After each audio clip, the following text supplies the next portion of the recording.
Assalamualaikum and good morning everyone. We are from Team 6 and today we will present about Muslim travelers and the need for halal-friendly services. So, let me introduce our team members. The first one is Muhammad Jazli bin Harun, next Amy Shaira Nadia binti Muhammad Hamidi, third is Nurna Suminti Azlan, and the last one is Firman Ahmad Firman Hakimi bin Ibrahim Bakri. So, in this presentation, we will cover four main parts. For the first one is the introduction that will present by me. Second is Firman will explain the data collection method. Third is the finding and analysis that will be explained by Jazli. And the last one is Amy will share our recommendation and conclusion. So, for introduction, Muslim traveler market is growing very fast. Before it was seen as a small niche, but now it has become mainstream in global tourism. This growth is driven by two main factors, which is demography and economics. The Muslim population is increasing and at the same time, many Muslim families have better income and disposable money for travel. Muslim travelers usually look for halal food, prayer facilities, family-friendly services and alcohol-free accommodation. But there are also challenges. There is no single global halal standard, certification is sometimes confusing and prayer facilities are not always available. At the same time, this situation creates many opportunities. There is demand for halal-friendly infrastructure, digital travel apps, and even non-Muslim countries like Japan, Korea, and Spain are starting to welcome Muslim travelers with new services. So, next is Muslim travelers. Muslim travelers are now one of the fastest growing segments in global tourism. Their choice of destination and activities is strongly influenced by religious values. These include halal food, prayer facilities, and modest accommodation. According to the Global Muslim Traveler Index, the number of Muslim tourists is expected to reach 230 million by 2028. Their needs are not only about food and prayer, they also want cultural sensitivity, respect for their identity, and to feel dignity when they travel. So, next is need for halal-friendly services. There is very high demand for halal food, prayer rooms, family rooms, and gender sensitivity services. When these facilities are not available, Muslim travelers often reject that destination. The economic impact is very big. The Muslim travel market is expected to exceed $300 billion. That is why even non-Muslim countries are now adapting. For example, airport provide prayer rooms, malls open halal food courts, and hotel promote Muslim-friendly facilities. So, I will pass to the next.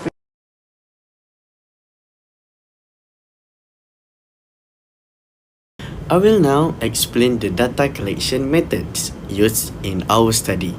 Data were collected at 5 locations across Malaysia, including Bukit Bintang and KLCC in Kuala Lumpur, Kedai Kopi in Parit Raja, Batu Pahat Mall in Johor, and Jongke Walk in Melaka. These sites were selected to represent urban, cultural, and commercial environment, ensuring that we reach a diverse group of respondents. The surveys were conducted by 4 researchers and we are distributed in 2 formats, printed questionnaire and QR code links. This dual method increased accessibility and convenience for participants. Data collection took place from August to September 2025 at different time of the day, such as afternoon and evening sessions, to capture a broader mix of respondents. Overall, this approach strengthened and the representativeness and reliability of the data. The questionnaire was designed in 2 sections. Section A focused on demographic details such as age, marital status, occupation, and nationality, as well as general travel preference. For example, Respondents were asked about their priorities when choosing destinations, their awareness of halal and haram, and their accommodation or prayer facility preference. These items were adapted from earlier studies on halal tourism. The second one is Section B. Section B explored four key dimensions of Muslim-friendly tourism using Likert scale questions. These include the availability of halal food, halal-friendly lodging, cultural and social practice, and the language skills of tour guides. For instance, respondents rated the importance of prayers facilities, respect for Muslim customs, and whether multilingual guides enhance travel experience. By combining demographic, attitudinal, and behavioral measures, the survey produced a comprehensive dataset to meet the objective of this research. Hello and Assalamualaikum. My name is Muhammad Jazli bin Harun. Okay, right now we talk about the demographic overview. Okay, to begin, let's look at who our respondents are. Okay, we surveyed about 59 Muslim individuals, and the majority of 50.8% are aged between 18 and 25. This tell us that the young adults are the most active group in the travel planning. Interestingly, 54.2% of our respondents are female, showing a strong presence of Muslim women in travel decision.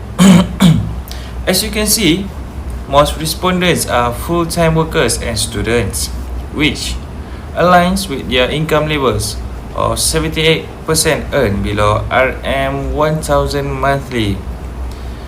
This highlights the importance of affordability in travel choices. With 92% being Malaysians, our findings are especially relevant to domestic tourism and local halal travel service.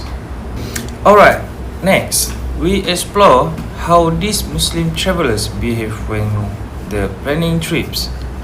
Most travel once or twice a year, showing consistent interest despite limited budgets.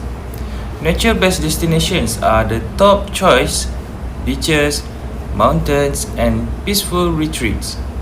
Budget hotels are hostels and preferred, but what really stands out are the halal-related concerns. Respondents emphasize the need for halal food, access to prayers, spaces, and modesty environment. These factors directly influence where they go, where they stay, and how they experience travel. It is not just about the affordability, it's about religious comfort and cultural respect. Okay, as you guys know, most of them, especially Gen Z and millennials, rely heavily on smartphones and the internet to plan their trips. They search destinations, book flights and hotels, and even looks for halal food or prayer facilities through mobile apps. Okay, social media also plays a big role. Platforms like Instagram, TikTok, and YouTube often inspire their travel decisions, and many follow Muslim travel influencers for recommendations. Because of this, digital platforms are not just an option, they are the main channel to reach Muslim travelers. Destinations that invest in apps, online campaigns, and seamless booking tools are much more likely to capture this market. Finally, we look at what motivates Muslim travelers. Push factors are internal: most want to escape stress, seek adventure, and grow personally. Travel becomes a way to recharge and reflect. Pull factors are external: what draws them to a destination. Natural beauty is the biggest attraction, followed by affordability and cultural uniqueness. This motivation shows that Muslim travelers are not just looking for halal compliance, they are also seeking meaningful, enriching experiences that align with their values.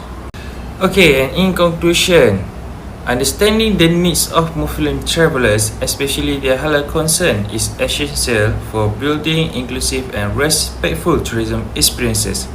This insight can help destination and service provide better service this growing market. That's all from me. Thank you. Thank you, Jazli. My name is Amy Shaira, and I will continue with recommendation. To make halal tourism more effective, several strategies can be implemented. First, destinations should prioritize providing halal certified food with clear international recognition. For example, certification from JAKIM in Malaysia or MUIS in Singapore help reduce doubt and build confidence. Second, prayer facilities should be strategically placed in airports, shopping centers, hotels, and popular attractions. This small step shows cultural respect and can significantly improve the overall travel experience. Third, hotel can adapt by offering Qibla pointers, prayers mats, alcohol-free dining, and services during Ramadan such as sahur and iftar. Finally, promotion through digital platform is crucial. Many Muslim travelers rely on online research before making decisions.